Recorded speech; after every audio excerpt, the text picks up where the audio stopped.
There are so many jackals and other animals in the forest, but there will be only one lion.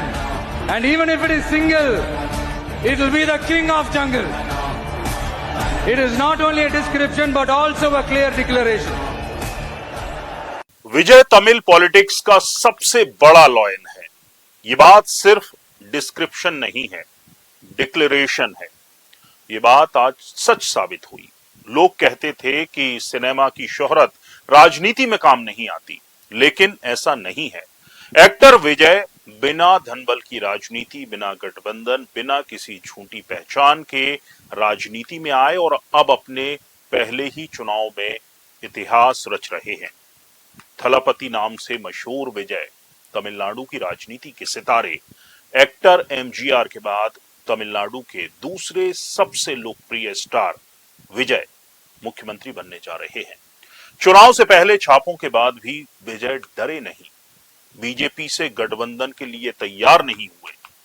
सिर्फ एक exit poll था जिसमें विजय की विराट विजय की भविष्यवाणी की गई थी और आज वो सच साबित हुई। देखते हैं आखिर वो कौन सी वजह है जिसकी वजह से विजय तमिलनाडु के किंग बनने जा रहे हैं। नमस्कार, आप देख रहे हैं चौथा खंबा। मैं हूं राशिद अहमद खान। तमिलनाडु की राजनीति में एक बार फिर एक बड़ा उलटफेर देखने को मिला है। थलापति के नाम से जाने जाने वाले सुपरस्टार विजय पहली बार चुनाव लड़ रहे हैं और उनकी पार्टी तमिल्या वित्री कजियम यानी टीवीके डेब्यू चुनाव में ही धमाल मचाते हुए नजर आ रही है। तमिलनाडु में एक त्रिकोणीय लड़ाई देखी जा रही है जो दुर्लभ है, क्योंकि एक तरफा वहां पर जीत होती है।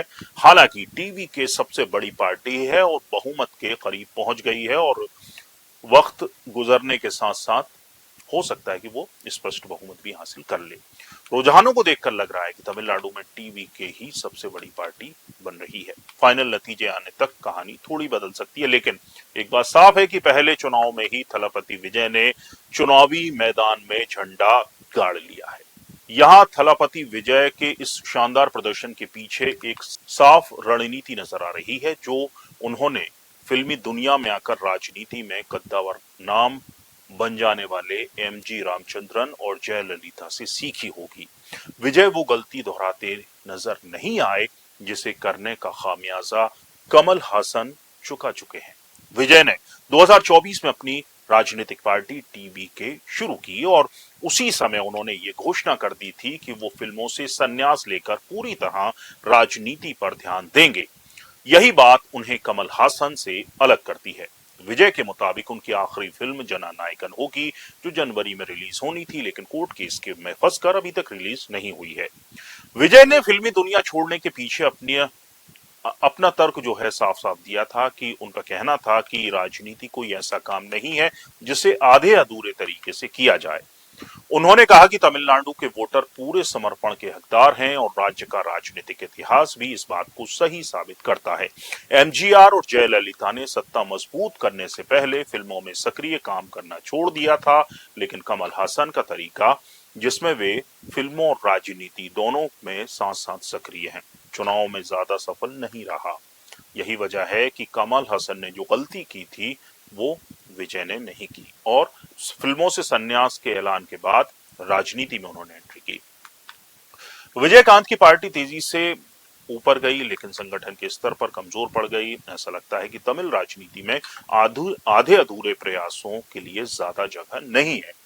वहां पर तमिलनाडु की राजनीति ऐसी है कि वहां पर जो एक्टर रहते हैं उनको भगवान का दर्जा दिया जाता है। उनका जो ऑरा है, उनकी जो प्रसिद्धि है, वो अलग तरह की है और अगर उसको फुल टाइम राजनीति में लाया जाए तो हमने जैसे देखा कि चाहे वो एमजीआर हो या फिर जयललिता हो, उनको सफलता मिली है। लेकिन एक सवाल जरूर है कि आखिर विजय ने 2 सालों में ऐसा क्या किया जो उन्होंने दशकों पुराने द्रविड़ियन किलों को हिला कर रख दिया। आखिर एक नेता ने 2 साल के भीतर ऐसा क्या किया कि जनता ने उन पर इतना भरोसा जताया। इसका जवाब उनके भाषणों, उनकी विचारधारा और उनके आम लोगों को कनेक्ट करने के अंदाज में छिपा है। अपने ड्राइवर के बेटे को टिकट देना, ये बताता है कि उन्होंने किस तरह से तमिलनाडु में जो दोयम दर्जे के लोग हैं, जो आम आदमी हैं, उनको टिकट दिया, उनको राजनीति से जोड़ा।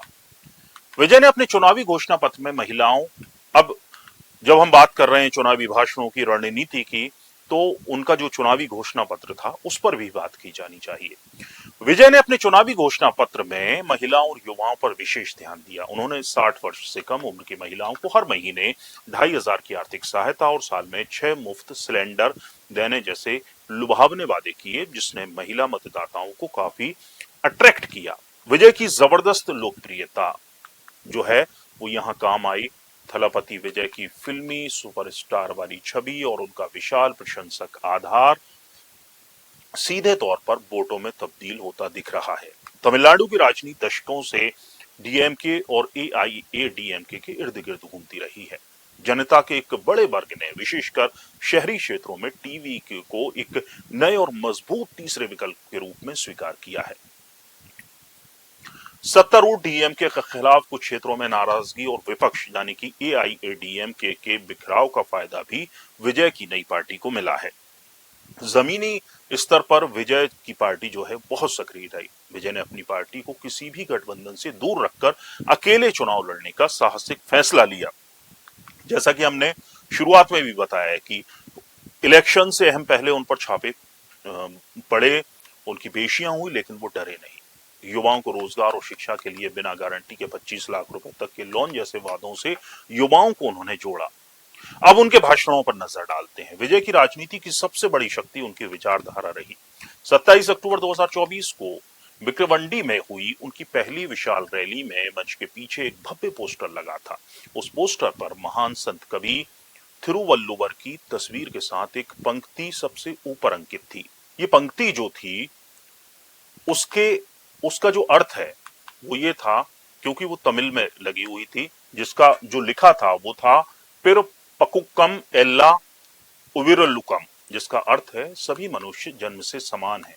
यही पंक्ति विजय के लिए सबसे बड़ी जीत साबित हुई, जिसने उन्हें जातिवाद से ऊपर उठाकर सभी वर्गों से एक साथ जोड़ दिया, फिर चाहे वो गरीब हो, दलित हो या अमीर।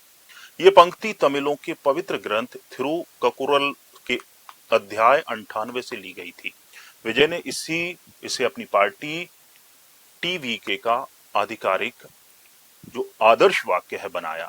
इस पवित्र ग्रंथ के जरिए उन्होंने खुद को किसी एक जाति के दायरे से बाहर निकालकर सबके नेता के रूप में स्थापित किया।